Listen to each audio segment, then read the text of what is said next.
नमस्कार। आज हम बात कर रहे हैं बिहार के सीतामढ़ी जिले में स्थित पुनौरा धाम की। जी। एक ऐसी जगह जिसके बारे में कई लोगों की गहरी आस्था है कि यहीं देवी सीता का जन्म स्थान है। हाँ, बिल्कुल। हमारे पास जो जानकारी है उसमें पौराणिक कथाएं हैं, कुछ ऐतिहासिक कड़ियां भी हैं और हाँ, हाल में जो वहाँ बड़े विकास कार्य हो रहे हैं वो भी शामिल है। जी। तो हमारा मकसद है पुनौरा धाम के इस पूरे महत्व को समझना, मतलब कैसे पुरानी मान्यताएं और आज की जो विकास की योजनाएं हैं वो यहाँ मिल रही हैं।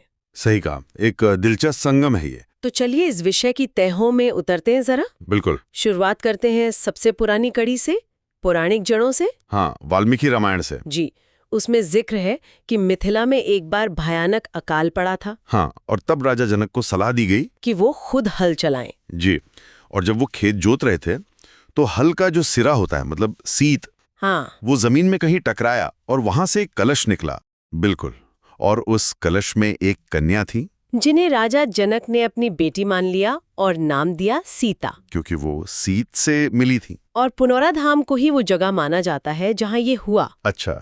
और इसी बात को जैसे और बल मिलता है वहाँ के जानकी कुंड से। जानकी कुंड? हाँ, कहते हैं कि राजा जनक ने बच्ची सीता को यहीं पर स्नान कराया था और क्योंकि वो जनक की पुत्री थी तो जानकी कहलाई। तो जानकी कुंड नाम पड़ा। ये कथाएं ही हैं जो किसी जगह को मतलब एक पहचान देती हैं। बिल्कुल, एक पवित्रता देती है और ये पीढ़ी दर पीढ़ी चलती रहती है, अक्सर मौखिक रूप से।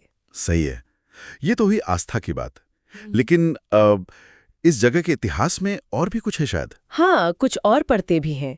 जैसे एक तो इसे कभी ऋषि पुंडरीक के आश्रम से भी जोड़ा जाता है। अच्छा, ऋषि पुंडरीक। जी, और एक और अहम बात यह है जिसपे काफी चर्चा भी होती है। किस बात पर? कि क्या वाकई यही असली जन्मभूमि है, क्योंकि पास में ही एक और प्राचीन जगह है, जानकी स्थान। ओह, अच्छा, तो मतलब पुनौरा धाम और जानकी स्थान दोनों पर दावा है। हाँ, कुछ हद तक विद्वानों में और स्थानीय लोगों में भी ये बहस चलती रही है कि असल प्राकट्य स्थल कौन सा है। तो इस बहस की वजह क्या है? कोई ठोस सबूत नहीं है? हाँ, मुख्य वजह यही है।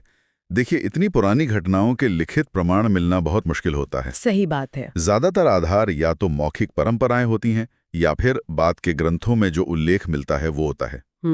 एक दिलचस्प बात यह है कि 1599 का एक अदालती दस्तावेज मिलता है। अच्छा, उसमें क्या है? उसमें सीतामढ़ी के जानकी मंदिर के लिए जमीन दान का जिक्र है, पुनौरा धाम का नहीं।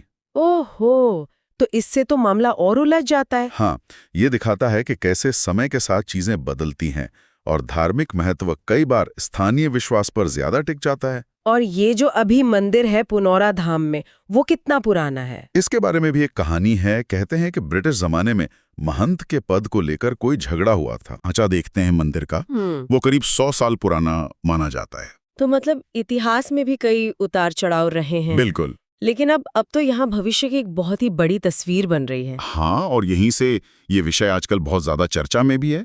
2023 में बिहार सरकार ने यहाँ एक नए बहुत बड़े जानकी जन्मस्थली मंदिर और पूरे परिसर की नींव रखी है। हाँ, मैंने भी सुना है इसके बारे में। ये कोई छोटी मोटी योजना नहीं है शायद। बिल्कुल नहीं, ये बहुत बड़ी परियोजना है। हाँ। करीब 67 एकड़ जमीन पर। 67 एकड़? जी। और अनुमानित लागत जो है वो 880 करोड़ से भी ज्यादा है। बाप रे, ये तो बहुत बड़ा प्रोजेक्ट है। हाँ, और एक खास बात और है, इसका जो आर्किटेक्चरल डिजाइन है वो अयोध्या वाले राम मंदिर के आर्किटेक्ट ने ही किया है। जी हाँ, श्री चंद्रकांत सोमपुरा जी ने ही इसे डिजाइन किया है। तो जाहिर है मकसद इसे एक बहुत बड़े तीर्थ और पर्यटन स्थल के तौर पर विकसित करना है। बिल्कुल। योजना में सीता वाटिका है, लव कुश वाटिका है, एक वैदिक स्कूल बनाने की बात है, म्यूजियम है। अच्छा। और धर्मशालाएं वगैरह, मतलब तीर्थ यात्रियों के लिए सारी आधुनिक सुविधाएं जुटाने का प्लान है। ये दिखाता है कि कैसे एक गहरी धार्मिक आस्था एक इतने बड़े आर्थिक और इंफ्रास्ट्रक्चरल डेवलपमेंट की वजह बन सकती है। सही कहा। हालांकि इसमें एक चुनौती भी रहती है हमेशा कि इतने बड़े बदलाव के बीच उस जगह की जो असली रूह है, जो आध्यात्मिक शांति है या जो ऐतिहासिकता है, उसे कैसे संभाला जाए। ये भी सोचने वाली बात है। तो अगर हम इन सारी बातों को एक साथ देखें तो पुनौरा धाम एक तरह का संगम बिंदु बन गया है। यहाँ प्राचीन पौराणिक आस्था है, इतिहास की कुछ धुंधली सी परतें हैं, स्थानीय मान्यताएं हैं, और अब भविष्य के लिए एक बहुत बड़ी आधुनिक योजना है। बिल्कुल। और इन सब के केंद्र में देवी सीता के जन्मस्थान के रूप में इसकी पहचान ही है।